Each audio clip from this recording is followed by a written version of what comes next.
What is the object you see in front of you? How about this one? If you are thinking rose or flower, you would be correct. Now, if we were to bring this question to a friendly alien who's never visited Earth or been exposed to its life forms, the alien would probably be puzzled as to what these images show, let alone the fact both of them represent the same object.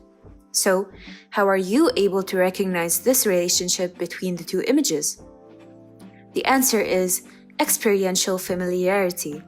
It's almost impossible for you to have never before come across flowers or seen how they transition from a blooming stage to dying last breaths. Therefore, you recognize it's the same object, just in different temporal stages.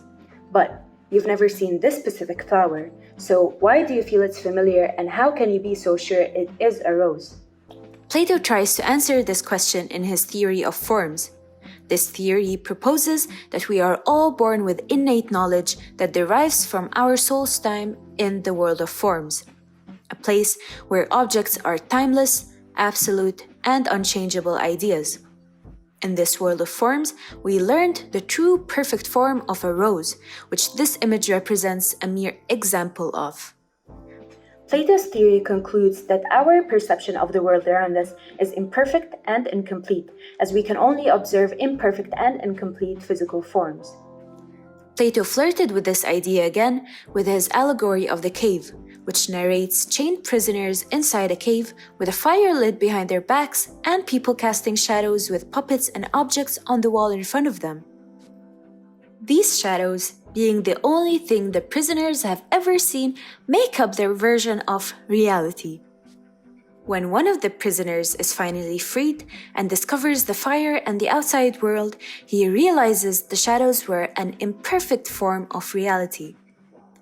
One other example of this made-up reality can be seen in the movie Inception, where dreams are perceived to be reality and architects design this reality the dreamers believe in. Likewise, one might argue that architecture has been the leading cause of where we have come today and has shaped our understanding of the world around us.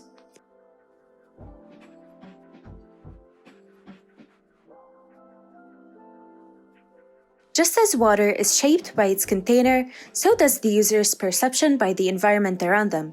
This would mean architecture is a subject that acts upon and influences users as an object. In order to understand this, let's try to define what architecture and users are. Unlike Plato's theory of forms, we cannot confine them to a perfect mold, so let us simplify them. One famous philosophical question goes as follows: if a tree falls down in a forest and no one is around to hear it, does it make a sound? Similarly, if a structure exists in a place void of any users, can it be considered architecture?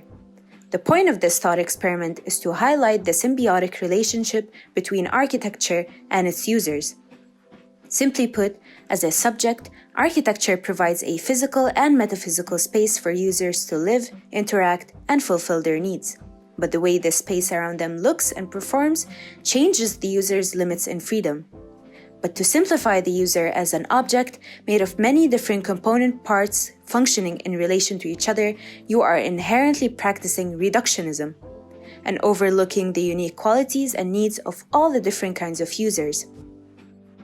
So, in this respect, to utilize architecture as a subject and user as an object to their best potentials, we must keep in mind the individuality of both and the way architecture's many facets can impose a certain mental and physical agenda onto the user and their perception.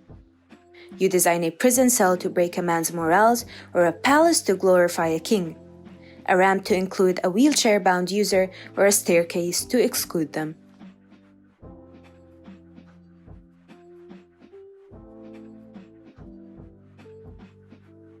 To flip the narrative, the user can be considered the subject just as much as architecture can be the object. As an object, architecture is made of various aspects and elements that come into play to form one whole image. Furthermore, the user projects their own cultural background and reasoning onto the surroundings. Something as basic as a bare room can be viewed as a shelter, temple, confinement, or as a home. This is due to the memories and subjective feelings the user possesses when assessing the space around them, which moves architecture beyond its physical nature and into a metaphysical idealistic state unique to each individual user.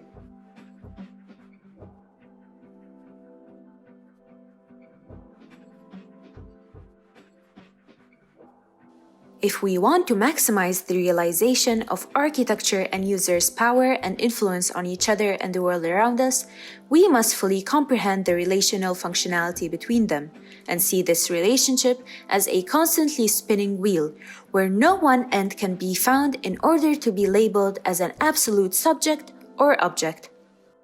Whereas Plato entertained the thought of well-defined perfection, perhaps architects should entertain the thought of questioning their surroundings, not in search of an answer, but in pursuit of more valuable questions to ask.